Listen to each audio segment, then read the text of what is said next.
Thank God you came. How many more days could I wait? Make plans with you, and I won't let them fall through. I think I lie for you. I think I die for you. Jealousy cry for you. Do things when you want me to. Like control. Yeah, like control. Don't work like that when you love somebody. My old flex is my new flex now, and we're working on it. That's why I need all the energy that you bring to me. My last girl would tear me apart, but she never wanna split a thing with me. But when it comes to you.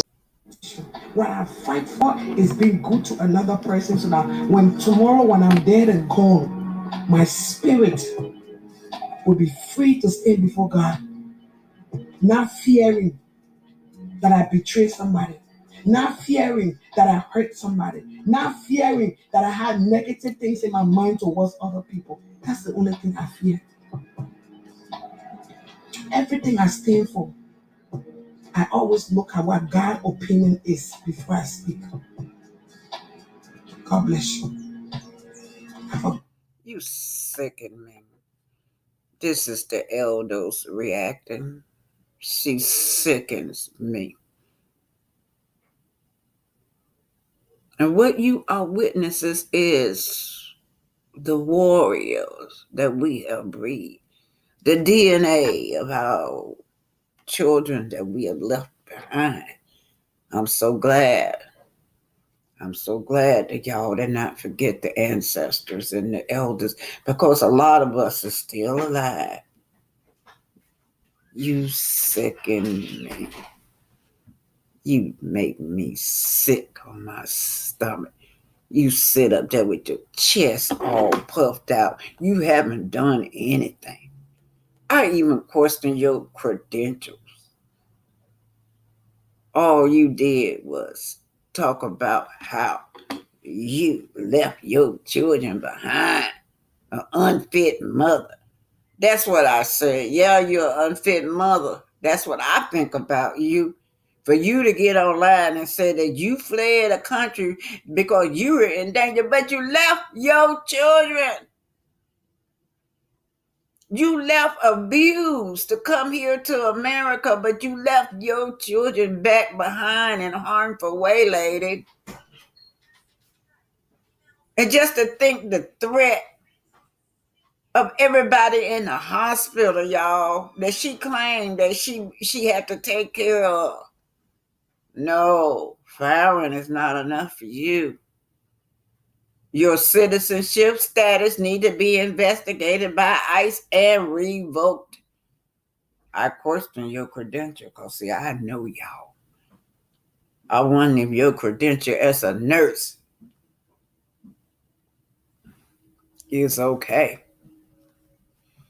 The war that you wanted has to be the quickest defeat in history, young lady.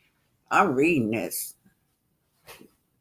This woman is not helping her cause. She is proving our point, actually. Yeah, I'm reading this. This is your elder speak. Carry on, young people. Do what you gotta do. And like I said, I rock with Africans now. There's some that's good out there. But people like her, go back home. Go home and take care of your children. That's what you need to do. Go home to your children. Yeah, you left. You ain't did nothing. The next video you'll see was the hell that we went through to vote for people like this to get over here. She got her chest all puffed up like she done did something. Coward. Horses, they came with nice sticks, and I was standing and people were running because they were beating me. I did not run, so he hit me at the base of my neck, and I became unconscious. Photos of a woman tear-gassed and beaten unconscious by Alabama state troopers are among the most iconic images of the civil rights movement. The woman was Amelia Boynton Robinson, a leader of the campaign for black voting rights in Selma, Alabama, and the first black woman to seek a seat in the US Congress from that state. She had helped organize a demonstration on March 7, 1965, to protest the killing of a young African-American church deacon named Jimmy Lee Jackson by an Alabama state trooper, and to continue the fight for voting rights. The Selma establishment was known to be among the most egregious in barring blacks from the polls. But what started as a peaceful protest ended with unspeakable violence. The veteran activist clearly recalls the events of that day, and she recently recounted them to middle school students in Los Angeles. I and Dr. King, we decided that what we need to do is to have a bill that would let Negroes become registered voters. We were going to march from Selma, Alabama, which is on the river bridge, to Montgomery. I was near the... So it was known as Bloody Sunday, you guys. Yes, brutal, violent that took place. State troopers. She's dead. So they reported it to Jim Clark, who was the sheriff. And he said, if she's dead, let her alone and let her bust the seat. Images of the atrocities that day sparked shock and outrage across the globe. When Boynton Robinson became aware of the magnitude of the malfeasance that occurred on Bloody Sunday, it intensified her resolve. So it made my determination to do better and go farther. Boynton Robinson was present at the White House when President Lyndon B. Johnson signed the Voting Rights Act into law in August 1965. The episode became known as... You make me sick to my stomach. You ain't did nothing. You act like you did something because you voted for Trump. I was there. Where were you? But in the 1960s, during the civil rights movement, police dogs were frequently used as a tool of intimidation and violence against black protesters. Lady, you ain't did nothing. You ain't went through nothing in this country. I watched dogs bite the breasts off of females. I watched dogs bite the eye sockets out of my relatives. Dogs was used as a tool of intimidation, hose pipes. When they put that water on you, it hurts, y'all. Feel like somebody taking a knife and just stabbing it to you. You ain't did nothing, lady. Dogs were frequently used as tools of intimidation and violence against black protesters, particularly in the South. Images of dogs attacked in peaceful demonstrator in Birmingham, Alabama in 1963. Where were you? Don't come up here and sit up here on this platform like you done did something. Like we're not survivors in this country that we can't do without you. You ain't did a damn thing. Y'all have to excuse me.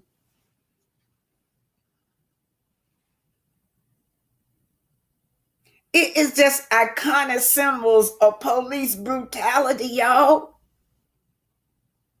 Racial terrorism is what we had to go through in this country.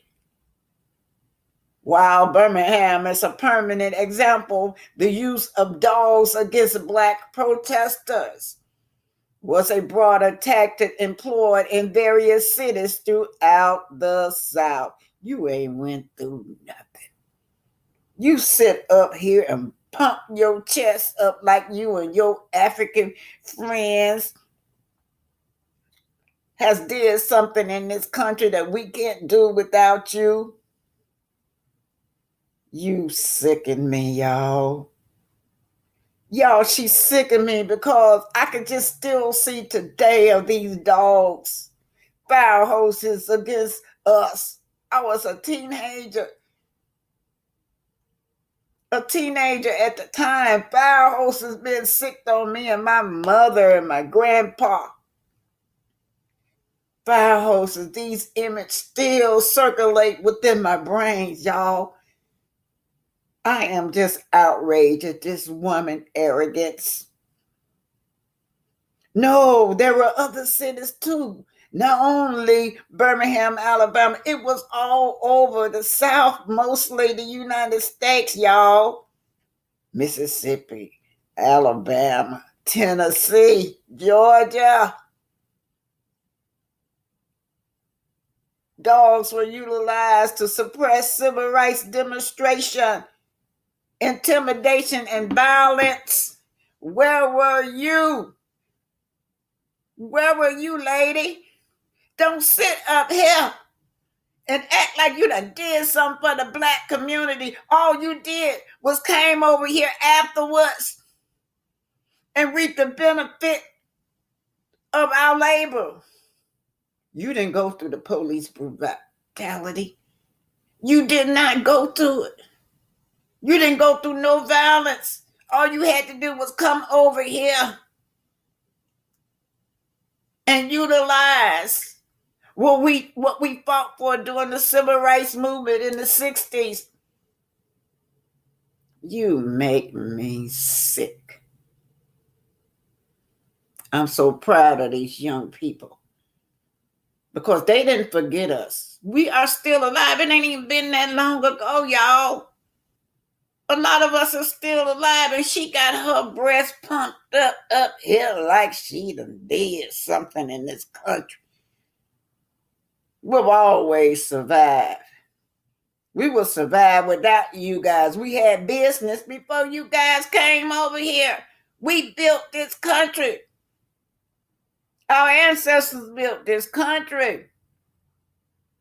We don't need you. And like I said, I rock with Africans. I love my African buddies and friends, those that rock with me, and I rock with them. But you, lady, you are arrogant and ungrateful. Who wage war on BA got fired. Black people respond. Elders respond.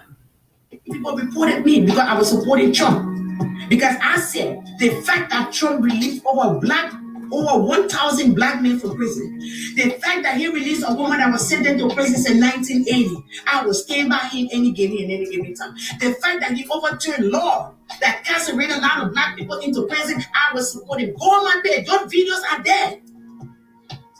So for me now to see a group of black men within the same Republican Party that I am supporting, talking about. So I'm making this video for the FBA. Okay? So let me make this clear. First of all, I am grateful for the opportunity to be here in the United States. That's number one. Like I said, I'm a person of rule of law. She just make me sick to my stomach, you guys. I remember as a teenager, I just could watch those Ku Klux Klansmen with that white sheet chase us down the street, watch hangings, watch dogs sick on you. So much brutality went on. But we were determined to vote, you guys. To vote. And then this lady come up here like she has all these rights and haven't done anything in this country but come on the sweat of our backs. You sicken me. And look at her, y'all. She just done doubled down. She has no remorse. She want to blame this on Trump now. Nobody don't care a damn about you being no Trump reported. That's not what this is about. This is about your arrogance. Tomorrow I support Trump. I do not support people jumping over the borders and breaking the law. I do not believe in people coming and analyzing other people. No. That's why I support Trump. I support him because I believe he will bring back American companies and he will do everything he can so that America can stay out of other country resources. So that those country citizens will not have to flee to the US for survival. But what I will not do, I will not sit here and allow a so-called group of minority that call themselves FBA. I'm a Trump supporter. And a lot of Trump supporters are also Black African. But they are not, the majority of Black supporters for Trump are not the one pushing this FBA agenda.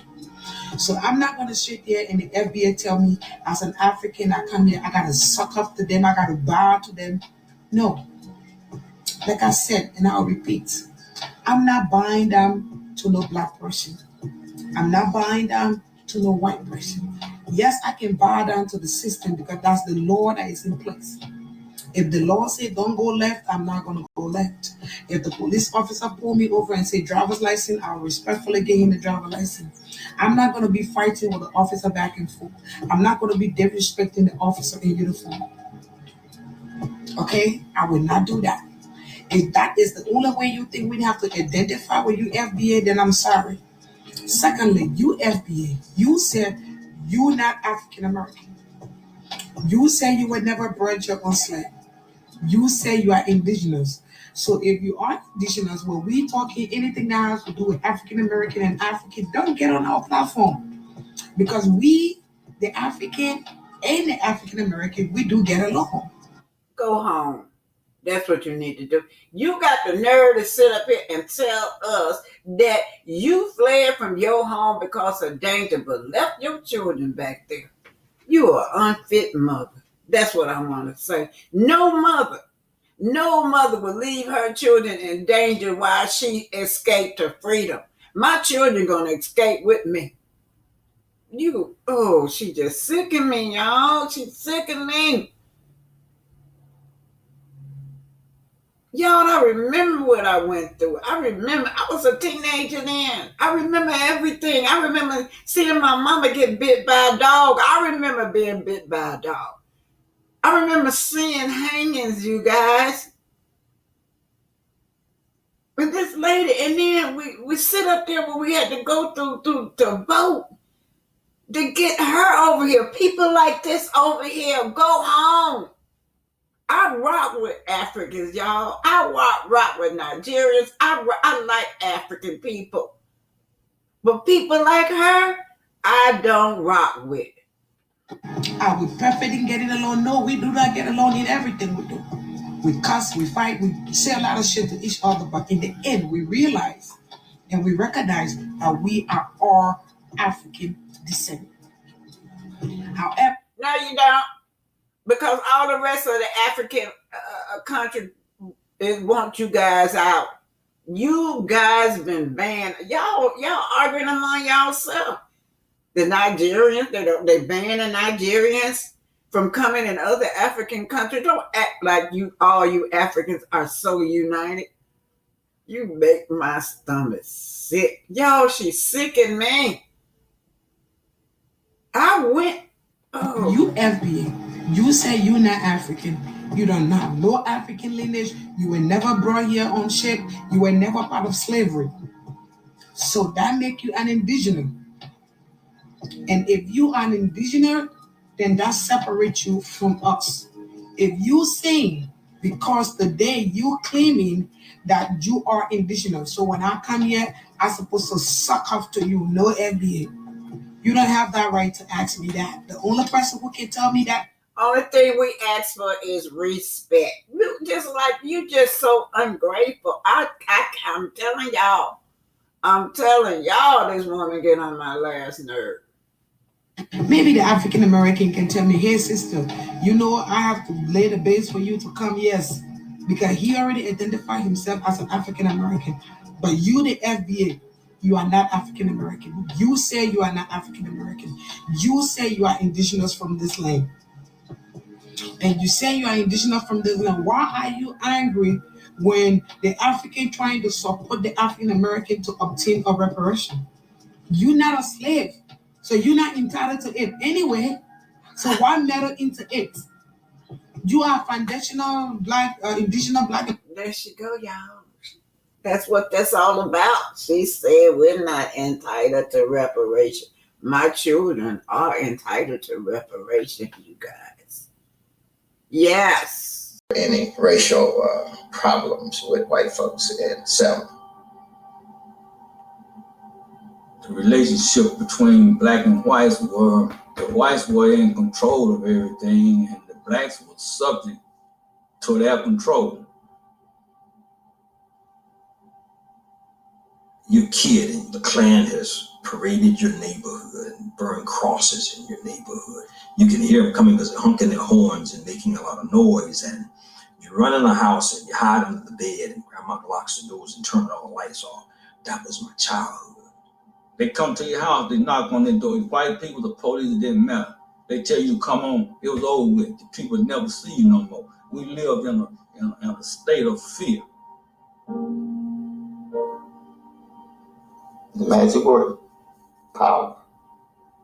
And when you have power, you're in control. The white people had the power to vote, so they had the power to elect whom they wanted to. And I say segregation now, segregation tomorrow, and segregation forever. We knew that the way to freedom was through the ballot box.